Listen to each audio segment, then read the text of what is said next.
तुम्हारी भी कोई महिमा है कि नहीं है? बताओ बताओ। घर में झिड़कन किसको मिलती है? कोई ऐसा व्यक्ति बोले कि महाराज हमारे घर में लोग हमारी उतारते ही रहते हैं। कोई है ऐसा? एक नहीं महाराज, सब हैं, सब हैं, सब है ना। एक आध कोई हो तो हाथ उठाएं। जब सबके साथ यही कहानी लिखी जा रही है, लड़की माँ को उतार देती है, माँ अपने पति को उतार देती है, पति बच्चों को उतार देता है। घर में एक ना एक बार तो तुमको उतारते होंगे, घर के अंदर बच्चों उतारते हैं।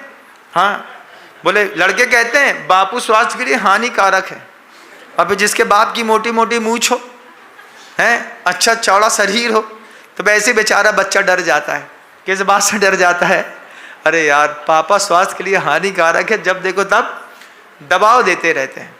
इस दबाव से, अभाव से, प्रभाव से, तीनों चीजों से आप कहीं ना कहीं तो भावित होंगे।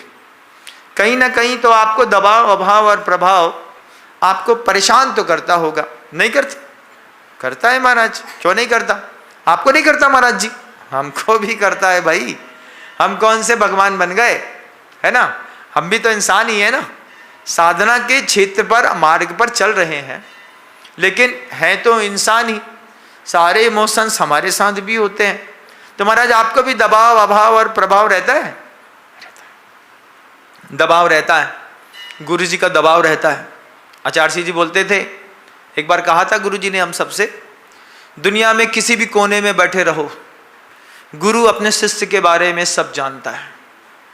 जब पहली बार गुरु जी ने ऐसा बोला तो लगा कि अब गुरु की नजरों में सामने रहें या पीठ पीछे, गुरु से कभी बच नहीं सकते आप, है ना।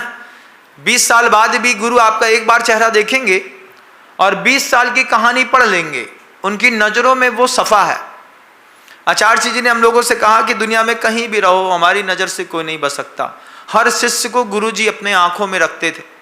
हर शिष्य की जानकारी गुरु महाराज को समय समय पर अपने आप मिलती रहती थी। जनता जाती थी, और जनता में मैंने देखा गुरु जी को। एक बार मैं कमरे में था, नेमावर में, गुरु जी के खिड़की के पास खड़ा था। आचार्य जी ने एक बच्चे को बुलाया, इधर आओ। बच्चा आया, हम पीछे से देख रहे थे। हमने कहा वैसे तो बाबा किसी को ना बुलाए हैं, दुनिया बुला रही बाबा को, एते तेते त्वरितम हमारे घर में आओ। बाबा तो ना करते, बाबा बच्चे को बुला रहे। कहा है भाई बच्चे में कोई 5वीं 6वीं पढ़ता होगा वो बच्चा मुश्किल से। उससे पूछते हैं क्यों तुम्हारे यहाँ महाराज जी हैं वो क्लास पढ़ाते हैं? काहे की पढ़ाते हैं? अच्छा। शाम को भक्ति कितने बजे होती है? अच्छा। कितने बजे गेट बंद होता है? अच्छा। हमने कहा पहली बार पता चला सर्विलांस टीम ये है। कैसे? आचार्य जी को कैसे पता कि हम क्या कर रहे हैं और क्या नहीं कर रहे? तो आचार्य जी छोटे से बच्चे से पूछ लेते थे, तुम्हारे गांव में साधु भेजा है, वो साधु किस समय क्या कैसी चर्या करता है, इसकी जानकारी दे दो। और सारी जानकारियां गुरु महाराज जी को हर एक संघ की रहती थी, हर एक संघ की। कई बार उपत करके संकेत आ जाते थे। एक बार मेरे पास संकेत आ गया, मैं छतरपुर में था, कुछ प्रवचन दे रहा था। अचानक ब्रह्मचारी जी ने कह दिया आचार्य जी का संकेत है। हमने कहा क्या? बोले वाक संयम। हमने कहा पता है लड़का उफनता है, कोई ना कुछ सुन लिया होगा, किसी न किसी ने कुछ बता दिया होगा कि बिनम सागर जी थोड़ा सा तेज में बोल गए। अब बोल गए और वहां से गुरु जी का संकेत अपने आप, हमने कुछ मांगा नहीं, गुरु जी ने दिया। उससे बोल देना माइक में वाक संयम। हमने कहा स्वीकार है।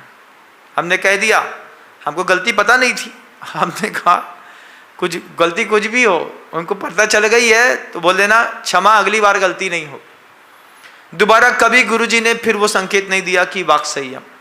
एक बार दे दिया पर्याप्त है, अब क्या बार बार थोड़ी समझाएंगे? छोटा बच्चा है क्या, बड़ा बच्चा है। इस तरीके के दबाव में हम भी चलते हैं। किसके दबाव में? लेकिन गुरु जी के दबाव में। आज भी हैं, आज भी गुरु जी सिर्फ देह से उपस्थित नहीं है, लेकिन बाकी चीजें तो गुरु जी की आज भी हैं, तो उनका दबाव चलता है।